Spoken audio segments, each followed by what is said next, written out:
Olá, olá, olá, seja bem-vindo ao Quinto Dia Útil, podcast oficial da Carreira Miller. Eu sou o Emerson Costa e na companhia de Fernanda Futada, João Augusto Resch e Vitor Ribeiro, estreante no podcast. Tudo bem, pessoal? Tudo jóia.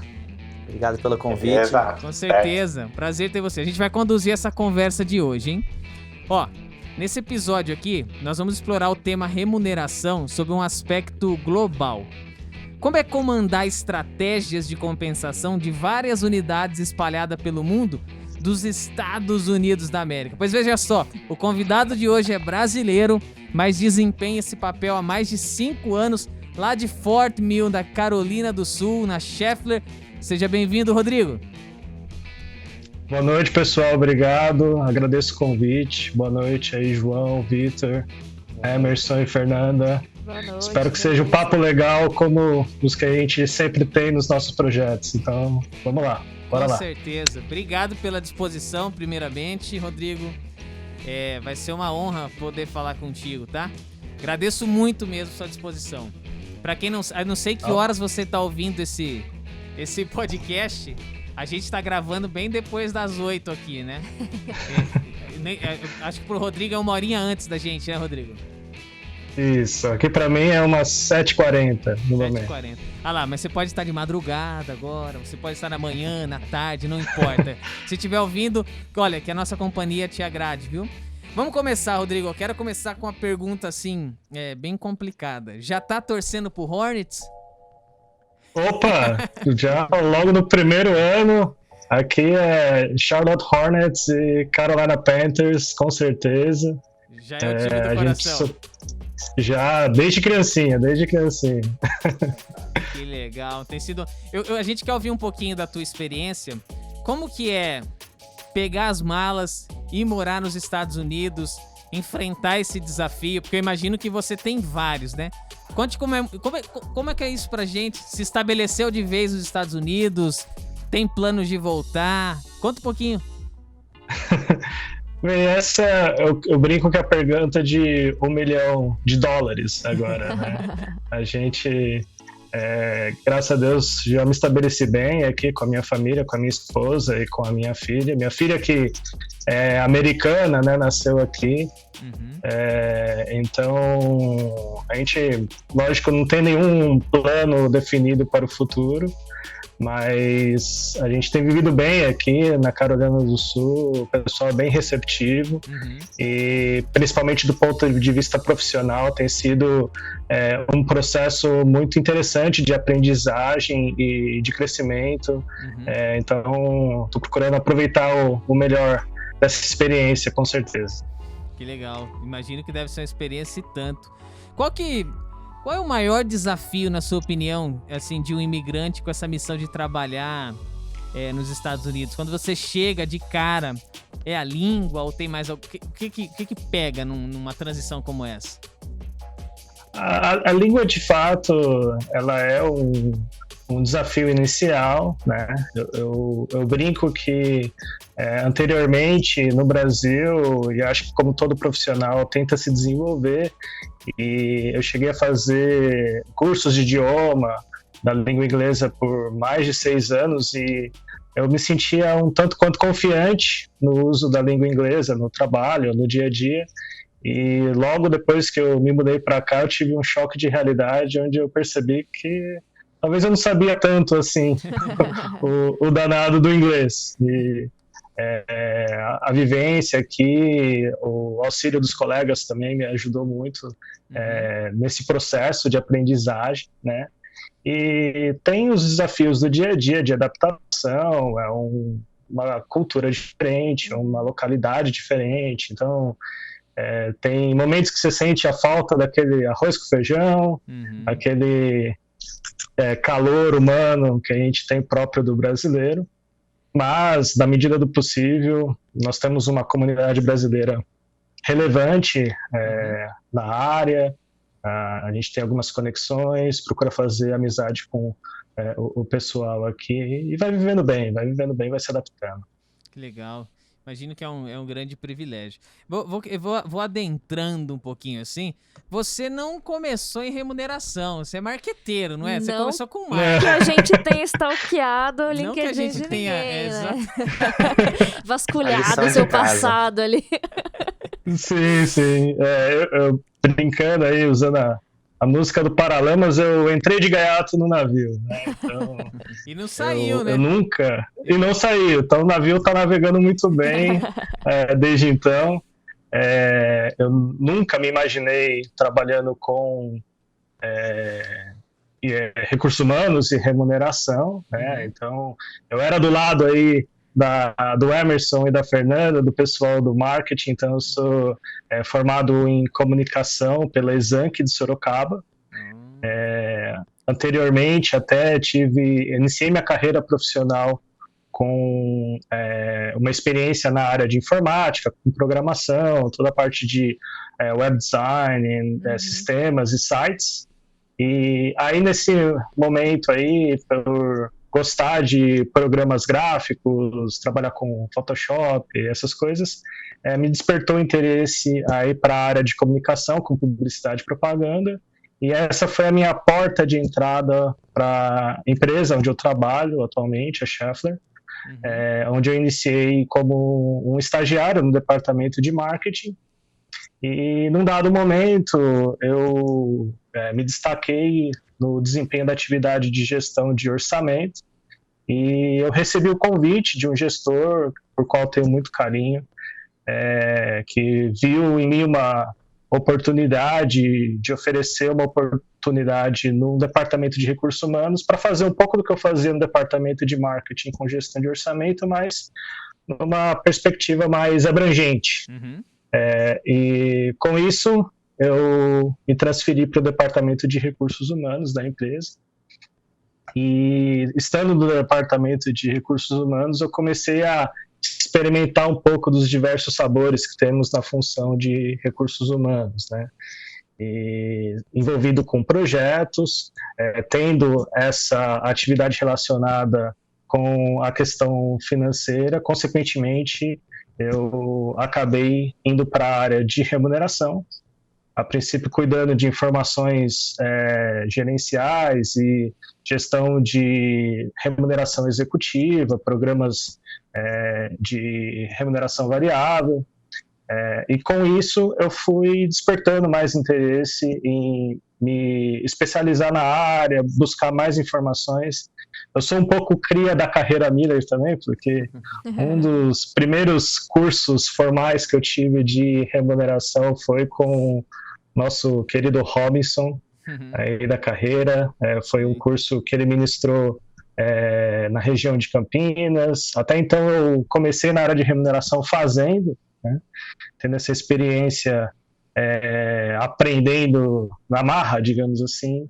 E aí tive a oportunidade de aprender um pouco com ele nesse curso e outras formações que eu tive na sequência, e fui me especializando na área, né, até o momento que eu passei a representar a companhia para a região da América do Sul, naquele momento. E com isso tendo contato com os meus colegas do grupo de remuneração global. E há 5 anos atrás eu recebi outro convite nesse momento para me transferir da região da América do Sul para o nosso headquarter regional aqui em Fort Mill, na Carolina do Sul, para cuidar dessa área de remuneração numa perspectiva regional como região Américas, né? Que aí comporta América do Norte, América Central e América do Sul. E desde então estou aqui auxiliando nessa atividade. Hoje a gente tem a responsabilidade na região Américas pelas operações da empresa em 8 países. Então nós temos os Estados Unidos, o Canadá, o México, a operação brasileira, e na América do Sul também nós temos escritórios na Argentina, no Chile, na Colômbia e no Peru. Então isso dá uma diversidade grande aí de desafios, e de oportunidades de aprendizado para desenvolver aí as atividades na área de remuneração. Legal. Então, são um pouquinho aí o apanhado da minha história na função de recursos humanos. Que currículo, hein? O cara fez até direito. Sim. É que ele não falou pra não humilhar muito, assim, mas tem aqui no... Não que eu esteja colando também, mas eu fui conferir se a informação estava correta e faltou o direito. Isso Então tá correto. põe aí no checklist de faculdade de Direito. Deixa eu Sim, te perguntar. eu brinco que a minha formação é uma coxa de retalhos, né? Porque eu iniciei no nível técnico com cursos de informática, né? Aí eu tive interesse de ir para a área de comunicação, então eu sou formado em comunicação. A faculdade de Direito é uma paixão que eu tenho, que ainda eu tenho o desejo de voltar. Eu não finalizei a formação de Direito, eu fui até o 3º ano do curso de Direito, e foi justamente no momento em que eu recebi o convite para vir até os Estados Unidos. Então eu tive que interromper a minha formação. Foi até engraçado que no momento em que o meu gestor me fez o convite, naquele momento, ele me perguntou por quanto tempo demoraria para eu terminar o curso de Direito para que eu fosse transferido para os Estados Unidos, e eu falei, olha, eu tenho ainda 2 anos, né? E ele, é muito tempo, não tem como você transferir esse curso para os Estados Unidos? E aí eu me recordo que na época eu comuniquei para ele que eu tinha como trancar a faculdade, mas me faltou o vocabulário no momento para explicar o que era o trancar a faculdade. Eu falei para ele que eu conseguiria pausar a faculdade. Ele não entendeu muito bem no momento, essa tradução que não foi muito correta da minha parte no momento, mas no fim das contas, para ele, o que importava para ele era que eu aceitasse a proposta, que eu viesse para cá. Então eu interrompi a minha formação, mas tenho muito carinho, me deu uma base muito interessante, profissional, e eu ainda tenho um desejo de um dia voltar e completar minha formação em Direito. Legal. Que eu acho algo muito relevante para qualquer profissional de qualquer área. Você sabe que é uma dúvida muito grande, assim, né, do pessoal, tipo, no que eu me formo, né, o que eu estudo? E o Mário Sérgio Cortella, ele costuma dizer que o importante hoje em dia é você ser flexível, né? Não volúvel, Sim, mas flexível, para você poder trabalhar em várias frentes, estudar várias disciplinas, né?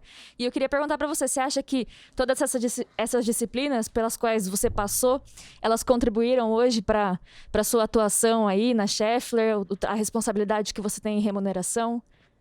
Sim, sem dúvida nenhuma. Eu acredito eu brinco que a minha formação é uma coxa de retalhos, mas com certeza minhas experiências passadas em diversas áreas definitivamente contribuem muito para o desempenho da minha atividade profissional hoje.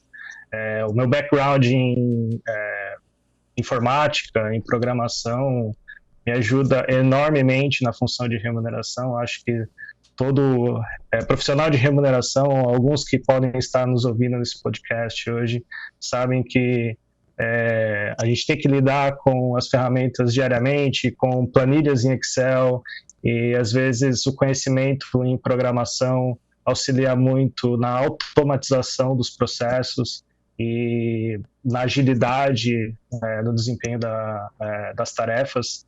Então, eu procuro usar muito esse meu background de informática no meu dia a dia.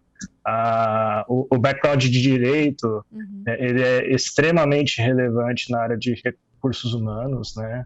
Para que você tenha certeza de que tudo que você está propondo, das políticas que você tem intenção em alterar ou avaliar, você tem essa visão do ponto de vista legal para que você não incorra em nenhum erro ou em nenhuma limitação naquilo que você está propondo. Então, todas essas experiências, a comunicação também, ela é super relevante para que a gente possa comunicar as atividades, o planejamento da forma adequada. Então, com certeza, essa coxa de retalho que eu brinco, ela é muito valiosa para o desempenho da minha atividade. Você sabe que ao teu lado aqui no vídeo, o Vitor faz engenharia. O João já se embrenha por essa área dos códigos, de falar essas linguagens de programação.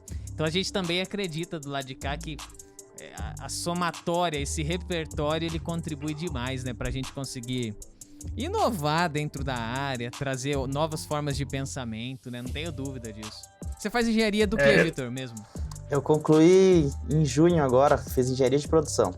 Ah lá, cara, Que concluiu, isso, eu não é um sabia cara disso, pô. engenheiro. Temos um engenheiro. Parabéns. Obrigado. Deixa eu te fazer uma pergunta, Rodrigo. Aliás, você começou a falar dos países, as Américas, né, estão contigo nesse ponto remuneração. Eu tive o privilégio de te visitar e você me contou alguns dos desafios, né? Mas eu não me lembro de ter te perguntado qual é o país que mais te ensina e qual é o país mais difícil de lidar, né? De todos eles.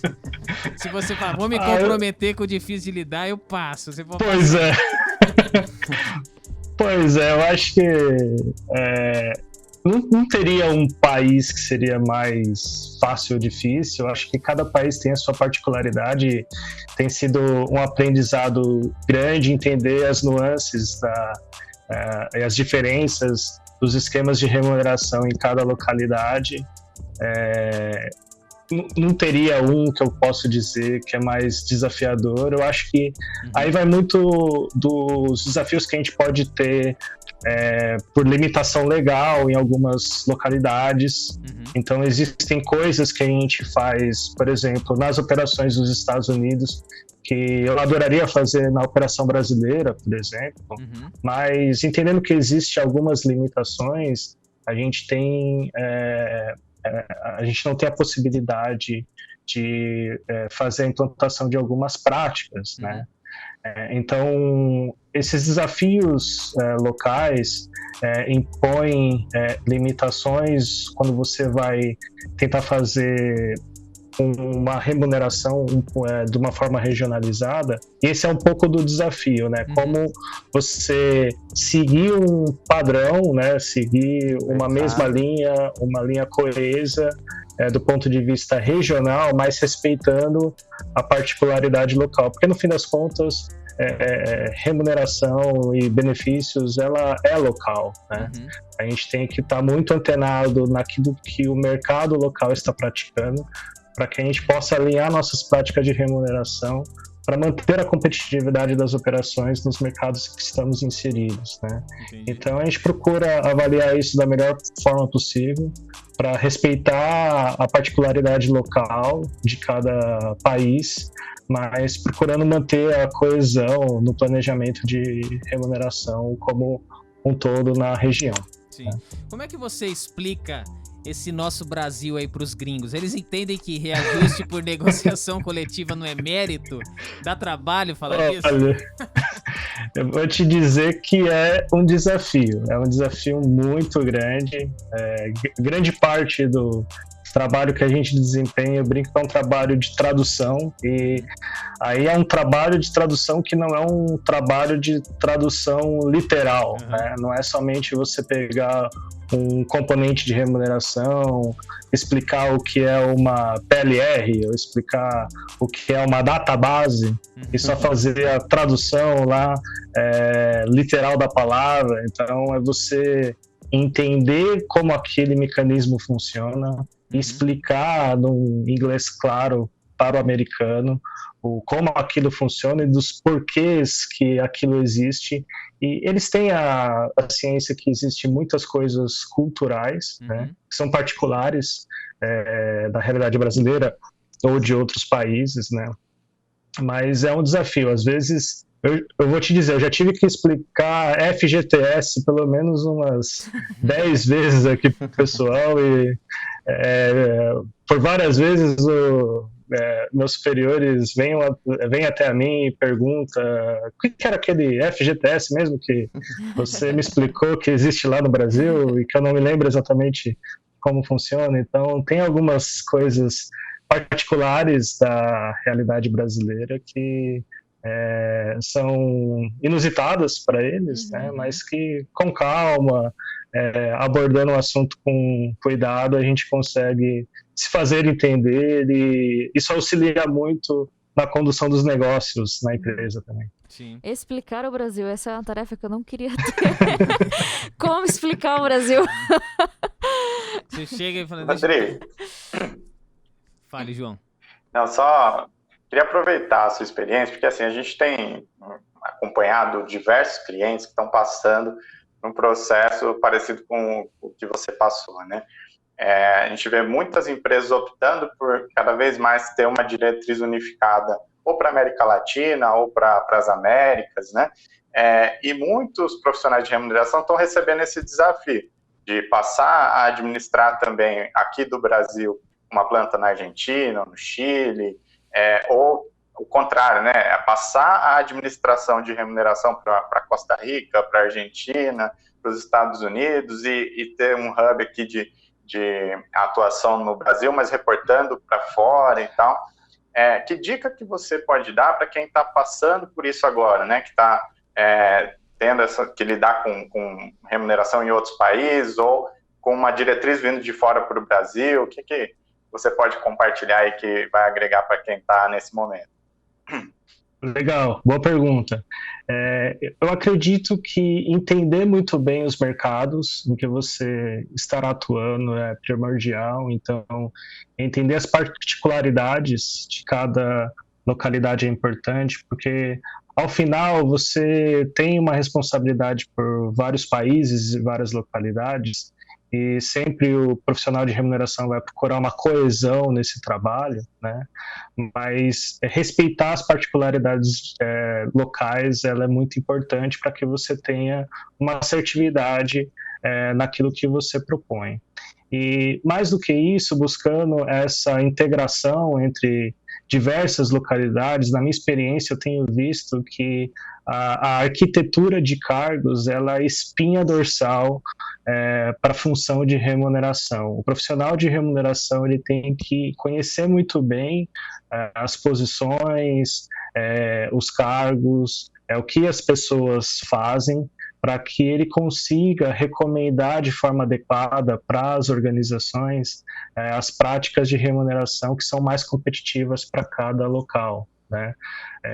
A gente tem trabalhado na minha empresa numa perspectiva global com um catálogo global de cargos, de posições, que tem sido um desafio muito interessante em colaborar, tem sido um aprendizado muito interessante, onde globalmente a gente procurou avaliar as posições que existem na operação, comparando a operação em todas as localidades do mundo, de modo que fosse proposto para a empresa um catálogo de cargos coeso, que fizesse sentido para todas as localidades e que fosse uma linguagem comum no mundo da empresa onde eu atuo, para que os profissionais de remuneração nas diversas regiões entendessem de como isso funcionava e utilizasse isso como o balizador para as práticas de remuneração. Então, ter uma arquitetura de cargos robusta, coesa, bem avaliada, bem conhecida, ela é primordial para que o profissional de remuneração entenda daquilo que ele está lidando, né? E ele consiga agregar isso ao conhecimento das particularidades locais no momento em que ele vai propor uma prática de um plano de remuneração em uma determinada localidade. Não sei se eu respondi a sua pergunta, mas em linhas gerais é a forma que eu vejo que funciona bem na nossa atividade. Uhum. A gente respeita as particularidades de cada local, mas procura ter uma harmonia entre as estruturas, né? Pelo menos entre a lista de cargos, a estrutura de grades e por aí vai, né? E de certa forma... Sim, justamente. Isso, continue, depois eu falo. Justamente. Óbvio que isso vai depender muito das atividades em que uma empresa atua, né?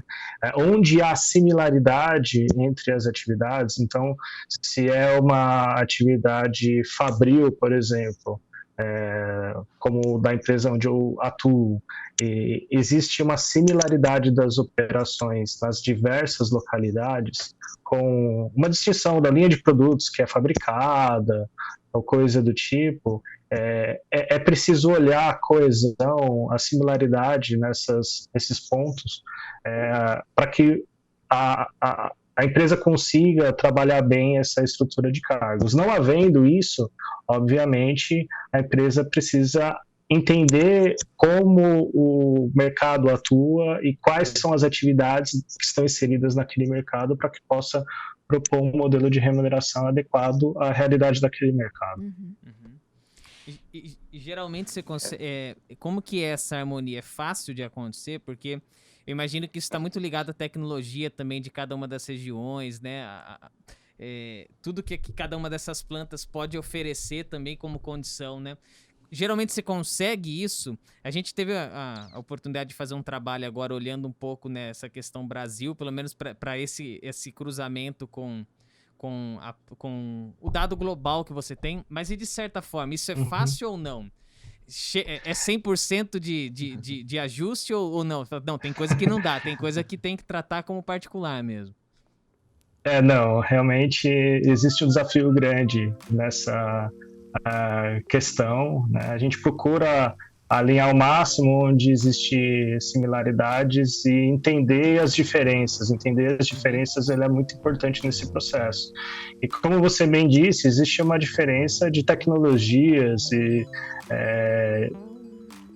comparando localidades. Então, vou te dar um exemplo. Aqui nos Estados Unidos está ficando muito importante no mercado a área de e-mobility, né? A parte de veículos elétricos. Uhum. Então, essa é uma nova tecnologia, uma coisa nova no mercado que as empresas estão buscando recrutar profissionais com esse conhecimento. Então, é um conhecimento muito específico que eu imagino que hoje possa até existir algum desenvolvimento no mercado brasileiro, mas talvez não da forma avançada que existe no mercado americano.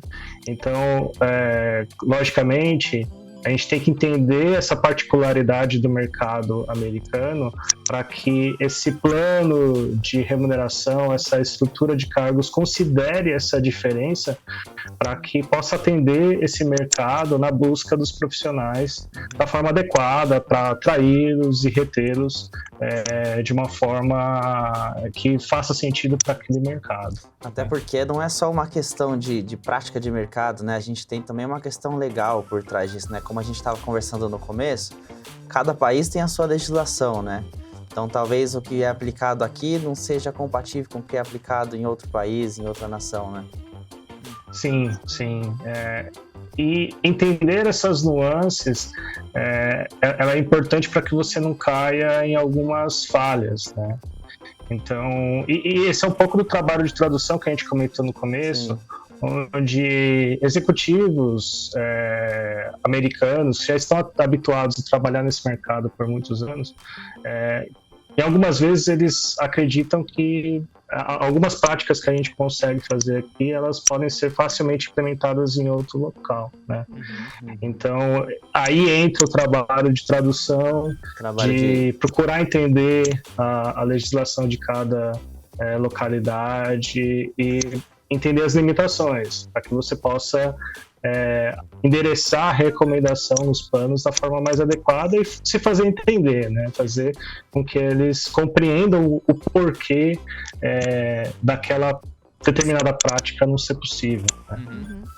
Falando um pouquinho de algumas coisas que estão por vir, ou geralmente a gente olha, os Estados Unidos, obviamente, questão tecnológica, é um país de vanguarda, né? Vocês têm muita coisa, às vezes tem metodologias próprias para se aplicar, metodologia de trabalho, vocês já utilizam. Conversamos até em movimentos, né? Como as empresas se comportam assim para dar um ambiente muito agradável, então coloca-se uma série de coisas. Você está me dizendo, já existe movimentos aí nos Estados Unidos para dar um passo atrás. Será que a vida do cara é inteira no trabalho, a ponto dele passar o dia todo e para quase basicamente dormir ali, né? Aí eu te pergunto sobre remuneração. sobre esse aspecto, em quão distante nós estamos. O profissional de remuneração americano, ele é diferente do brasileiro? Agora não é questão de ser, somos o melhor ou o pior, nós estamos aqui debaixo, nós somos agora não é a sensação de... Como que é? Você, olhando agora, você esteve aqui, está aí, existe uma capacitação que é diferente, ou eles falam a mesma língua no sentido de conhecem as mesmas coisas, Não, têm as inglês, mesmas outro dificuldades? Só se for nesse caso que é diferente. Droga, eu tentei segurar aqui, mas... Como é que, pro profissional de remuneração que está ouvindo hoje aqui, qual é a diferença, se é que há? Eu não vejo que exista grandes diferenças. Eu entendo que existe oportunidades distintas que você consegue fazer no mercado americano que você não conseguiria fazer no mercado brasileiro, né? Então, eu entendo que é muito mais flexível, até pela liberdade que nós temos com a questão legal, de se fazer algumas práticas que talvez você teria alguma dificuldade adicional no mercado brasileiro. Então, nós temos a prática do lump sum, que ela é muito comum no mercado, né? Onde você tem um empregado que chegou até o limite de uma faixa, e onde você ainda quer remunerá-lo de uma forma adequada, mas você não tem a condição de dar um aumento para aquele profissional, você faz um pagamento único em dinheiro, e é algo muito bem aceito no mercado. Nunca bem aceito, assim, no sentido de que as pessoas entendem que é uma prática comum no mercado e você não incorreria em nenhuma limitação do ponto de vista legal. Aí, né? Então, existe essa possibilidade, existe bônus de retenção, existe o higher bônus, então, como seria o pagamento das luvas, né? Então, a gente imagina os nossos futebolistas, aí, os nossos esportistas, o Neymar da vida, os mais famosos que um time paga as luvas, paga um valor grande para receber aquele profissional. Isso às vezes ocorre no mercado americano, onde você consegue pagar um valor inicial para aquela pessoa ser atraída para aquela posição, sem que você tenha necessidade de inflacionar muito o salário base logo de partida. Né? Bônus de relocação, por exemplo, americano, ele é muito móvel dentro do país, né? Então, estamos localizados na Carolina do Sul, nas Carolinas, né?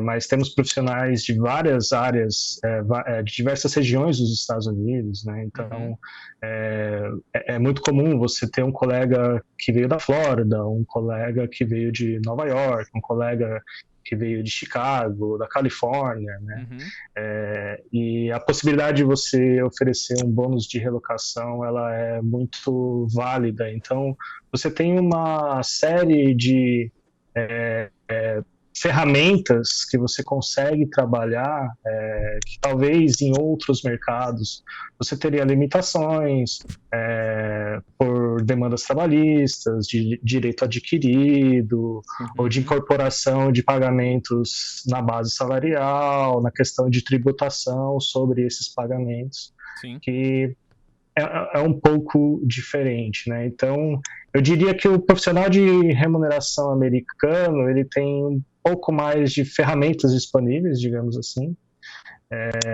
e existe também uma disponibilidade tecnológica de ferramentas que também é um pouco distinta da brasileira. A gente vê algumas coisas modernas aqui que dá uma ideia de como será a remuneração no futuro, que eu imagino que ajuda muito na prática da remuneração aqui na realidade americana. Conte-nos algo sobre isso. Você sabe que tem um fornecedor que você estava até especulando na época, você me disse, eles estão com um software bem legal, assim, Mas eu fiz essa pergunta e quero ouvir mais disso aí, tá? Conte pra gente, porque tem o Rodrigo aqui de fora, pra gente explorar. O Rodrigo brasileiro foi para os Estados Unidos. Então, isso é interessante. Poxa, um profissional brasileiro foi para aí, tá há 5 anos desempenhando um trabalho super legal, e não foi um americano que foi para sua cadeira, entende? Então eu vejo algo de valor, assim. Acho que a gente tem algo a contribuir. Óbvio que tem as ligações, eles tem filiais aqui no Brasil, essa comunicação se faz necessária, mas não é só por isso não, porque poderia, né, João? Tem muita gente de fora que vocês tratam aí que não tem ninguém no Brasil, né, cara? A gente tem várias filiais do Brasil, e você tem uma pessoa no México, você tem uma pessoa no Canadá, né? Então eu acho que isso traz um pouco do valor também do profissional, que o brasileiro tem condições de se adaptar, né, cara? Eu não sei se isso é fato, mas o brasileiro é um tipo, cara, que se adapta. Nasce tomando porrada, né? Deve ser isso que ajuda um pouco. Você quer falar, João? Eu até fiz aquela pergunta no começo por causa disso, né? A gente tem acompanhado muitos projetos e visto, né, que existe essa tendência de centralizar algumas diretrizes de remuneração de forma, principalmente América Latina, e muitos dos profissionais que a gente, né, trabalha junto estão com esse desafio de assumir responsabilidade por outras plantas fora, e é sempre um desafio grande, né? Porque tem que passar a conhecer aquela localidade, os cargos, todas as particularidades, e a gente acompanha isso, e é muito interessante ver que o Brasil está recebendo essa incumbência. Na maioria das vezes eu tenho visto essa operação sendo centralizada no Brasil. Então eu acho que para os profissionais de remuneração é um skill que a gente precisa estar de olho, conhecer cada vez mais os países da região, o espanhol, né, cada vez mais importante, a gente se conectar aqui com os outros países. Eu vejo que é uma coisa que a gente tem defasagem, né, bastante.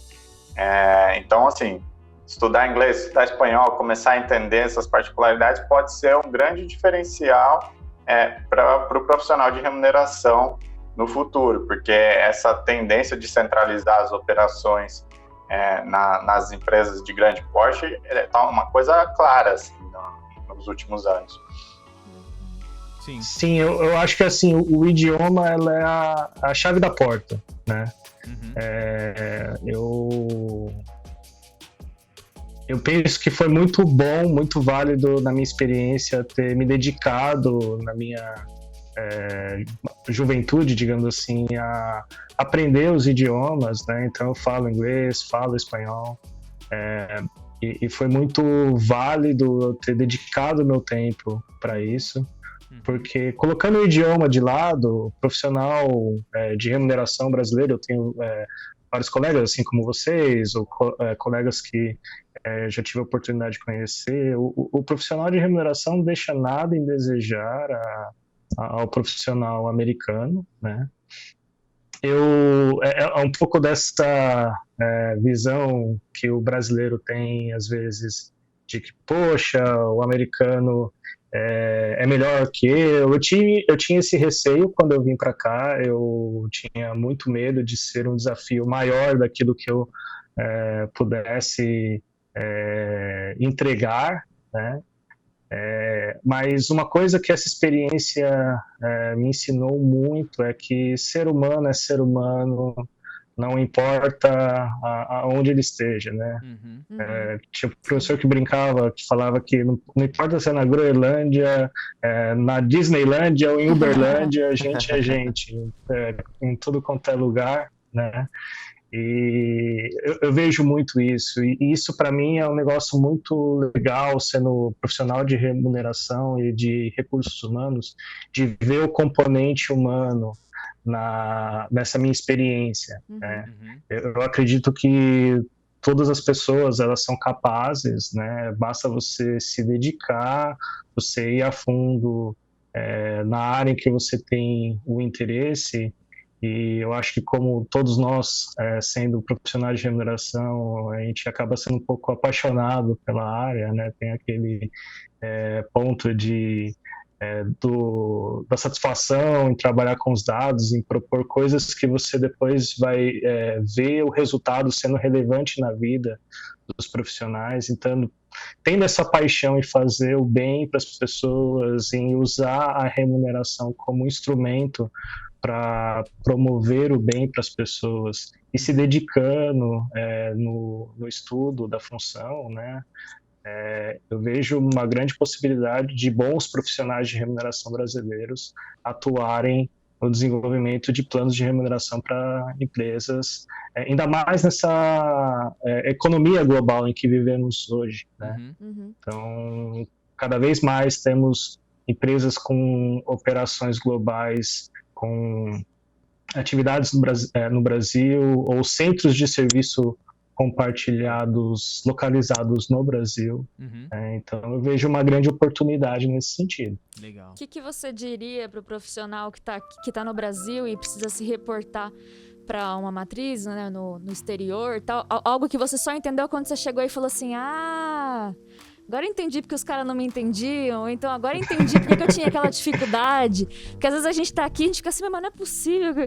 Você já falou um pouquinho da questão de explicar um pouquinho o Brasil, né? Questão de legislação, as nossas siglas, nossas peculiaridades, mas o que mais que tem, assim, do dia a dia? Que você só entende e fala assim, é isso. Que dica que você daria para quem tá aqui? Eu acho que a gente já abordou a questão do idioma, mas eu diria também que a questão cultural ela é muito relevante, né? Eu tenho uma coisa legal da minha experiência é que eu trabalho para uma empresa de origem alemã, porém no headquarter regional nos Estados Unidos, lidando com os executivos americanos dessa empresa. Então, eu entendo um pouco da cabeça dos dois, né? Eu brinco que eu sou uma coxa de retalho, eu sou um pouco americanizado e um pouco com a influência alemã também, né? Então, entender um pouco como as duas cabeças culturalmente funcionam ajuda para que você possa dar andamento nas demandas que você tem na sua atividade, né? Então, o alemão ele é muito focado em processos, ele tem os procedimentos, ele gosta das coisas bem preto no branco, digamos assim, bem organizadas. O americano, não que ele não goste disso, ele também valoriza isso, mas o americano ele é muito mais pragmático, objetivo, vamos fazer acontecer, vamos fazer com que isso ocorra, né? Então, a experiência vai ensinando isso para você. Quando você lidar com essas culturas diferentes, você vai absorvendo um pouco delas, você vai entendendo como elas funcionam e isso auxilia você no desempenho da função, né? Então, diria que, número 1, ter um bom idioma ajuda para que você consiga entender e se fazer entendido pelas pessoas e ter essa sensibilidade cultural, entender as nuances das localidades onde você vai atuar, isso ajuda nesse trabalho de tradução para que você deixe de fazer um pouco as traduções literais que eu mencionei no começo e você comece a entender um pouco mais da cultura para que você utilize isso na sua função. E esse trabalho de convencimento é um trabalho fácil, você enxerga?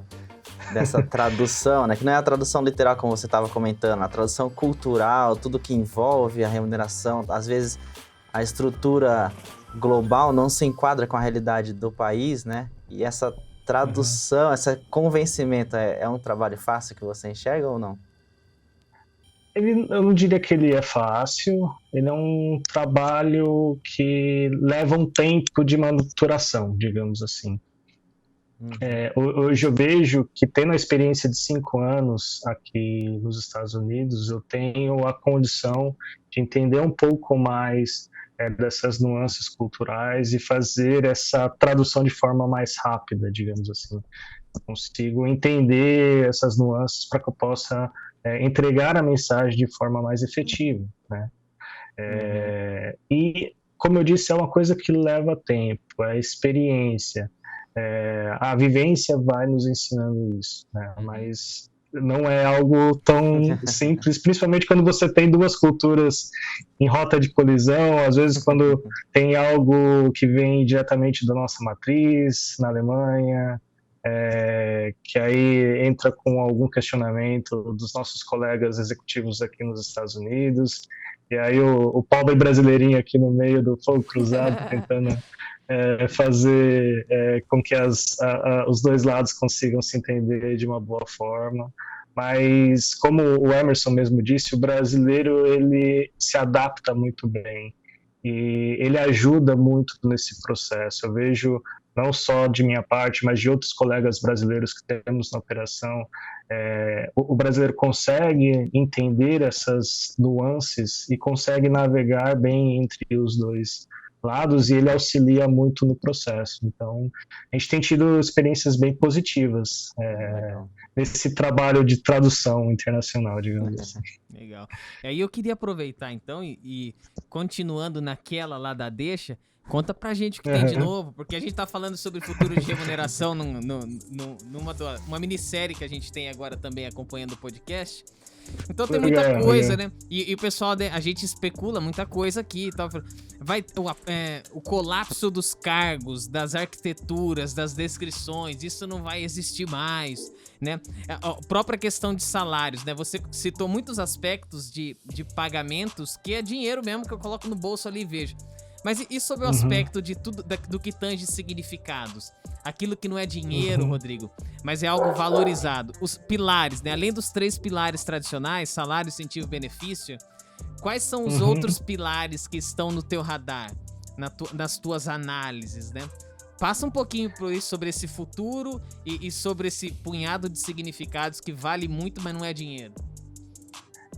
Eu diria que na minha atividade eu mexo muito naquilo que tem interferência no dinheiro no bolso, digamos assim, né? E aí, olhando para a área de remuneração, eu vejo que a remuneração variável é onde você tem muito caminho aí para inovar em remuneração, né? E é um pouco onde às vezes nós temos algumas limitações legais em algumas localidades, mas eu vejo muita criatividade no componente de remuneração variável, sendo os Estados Unidos um país de vanguarda, como você disse, e tendo inúmeras startups do ramo da tecnologia, principalmente na Califórnia, no Vale do Silício. Às vezes a gente vê práticas de remuneração diferentes, né?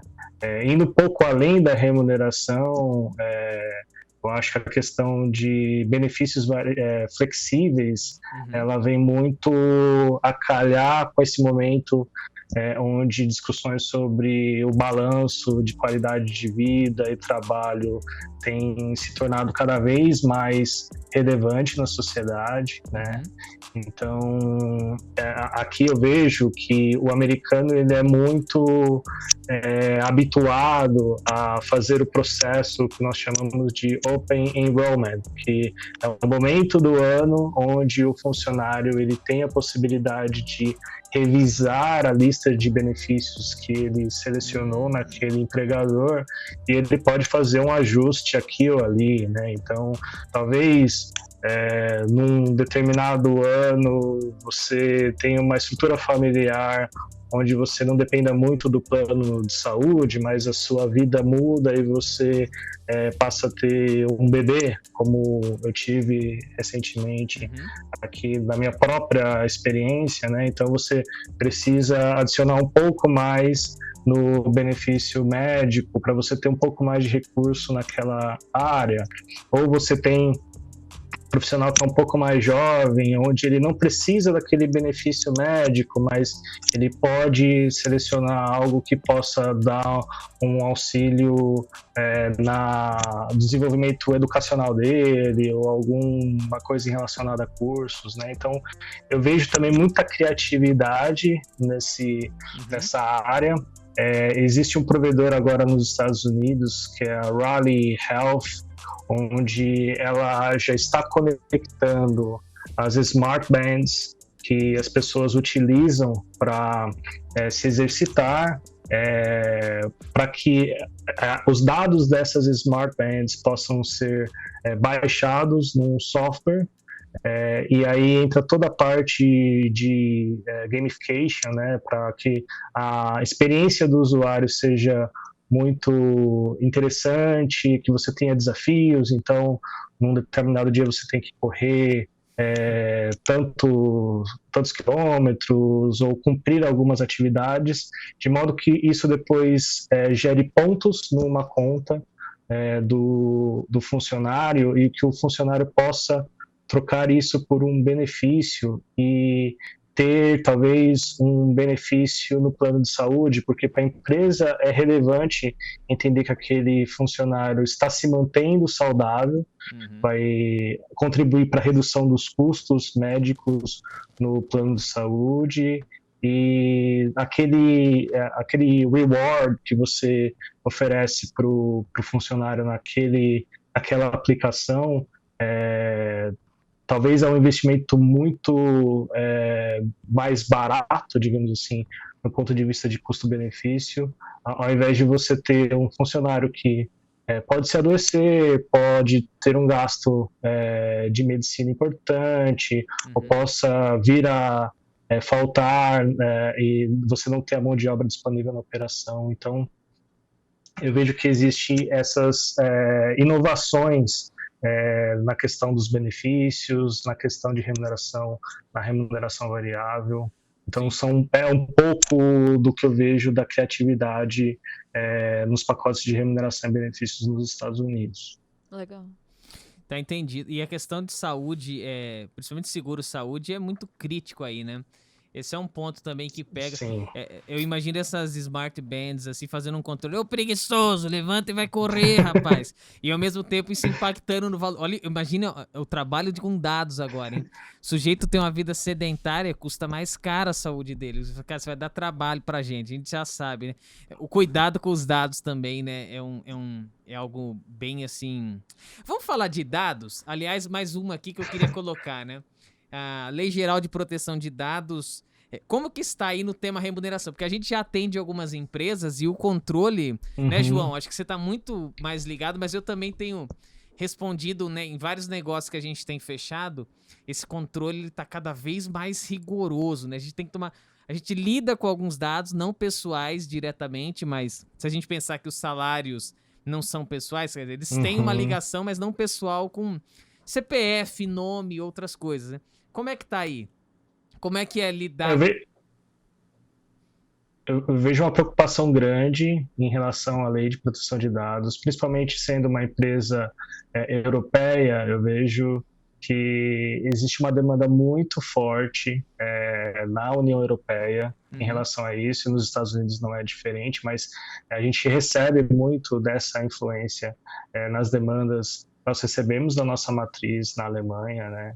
Então, existe um cuidado bem grande quando existe a participação em pesquisas salariais, em qualquer coleta de dados, onde é necessário fazer essa proteção, né? O exemplo que eu acabei de mencionar para vocês, ele não funciona de forma standard, né? Ele depende de uma anuência do usuário, né? E existe todo um cuidado no tratamento da informação pessoal, no uso dessa aplicação, né?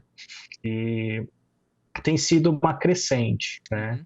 O que é natural, né? A gente tem informações extremamente confidenciais que vão além do salário, que se elas são divulgadas de forma incorreta, ela incorre em grandes danos para o indivíduo, né? Aqui nos Estados Unidos nós temos o Social Security Number, que ele funciona de uma forma talvez um pouco semelhante do que nós temos no Brasil com o CPF.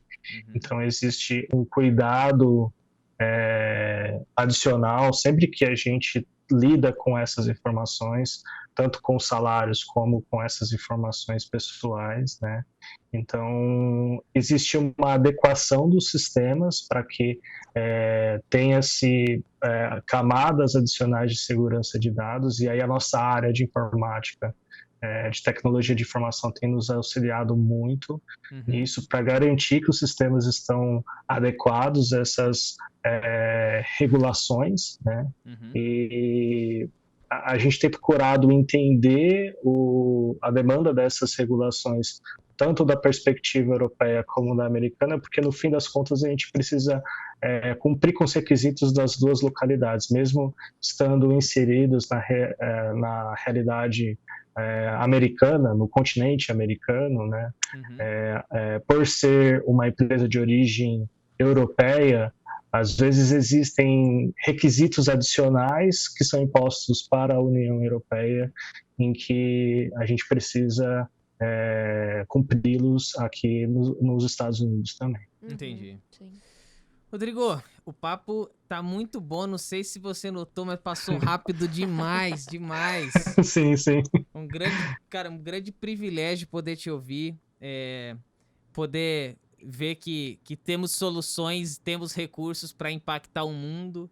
Você subiu ali, foi para outro hemisfério para levar um conhecimento que você colecionou aqui. Na verdade não foi tudo, depois você continuou ganhando repertório aí. Foi um grande prazer te ouvir. E eu queria deixar a última pergunta para você, que é assim, você gostaria de ter falado algo que eu não perguntei? Olha, acho que se eu for falar algo mais que a gente poderia ter falado, a gente tem mais 1 hora de conversa. Mas é sempre muito bom. Então já fica o convite pra gente estender para um próximo papo, a gente vai definir um tema. O convite e o suspense também, né? Se você quiser saber o que o Rodrigo ia falar, mas não pôde, você precisa assistir o episódio 2. Ótimo. Mas, de novo, sempre muito bom falar com todos vocês. Passou rápido porque o papo é muito bom. Como a gente sempre tem em projetos em que temos juntos, né? Então agradeço aí a participação e deixo um recado aí para os profissionais de remuneração brasileiros, assim como eu, que continuem nesse caminho, né? O mundo é muito grande, tem muitas oportunidades para serem exploradas, né? E com certeza tem espaço para o profissional de remuneração brasileiro que desempenha um bom trabalho no mundo. E a gente apoia as pessoas que queiram enveredar nessa seara aí. É muito bom. Que legal. Muito obrigado, viu, Rodrigo? Vitor, muito obrigado, viu? Obrigado pelo convite, gente. Pô, prazer ter você aqui. João, também eu te agradeço muito aí pela presença, tá? E você que está nos ouvindo, eu queria agradecer muito a presença. Espero que o papo tenha gerado aí pensamentos bons, projetos, planos, né? Afinal de contas, a gente tem uma grande oportunidade na área de remuneração e o Rodrigo, do lado de lá, pôde falar aqui e enfatizar algumas delas. Muito obrigado mais uma vez por tua presença, Fê. Te agradeço muito. Cadê o álcool em gel? Deixa eu passar o álcool em gel na mão. Foi só um toquezinho aqui. Eu agradeço. Se você tá no YouTube, se inscreve no canal para acompanhar todas as publicações. Tem podcast novo toda semana. Se você também tá aí nas plataformas de streaming de áudio, dá para seguir também. Tem podcast toda semana. Muito obrigado, valeu. E tchau, hein? Tchau, pessoal. Tchau, gente. Obrigado.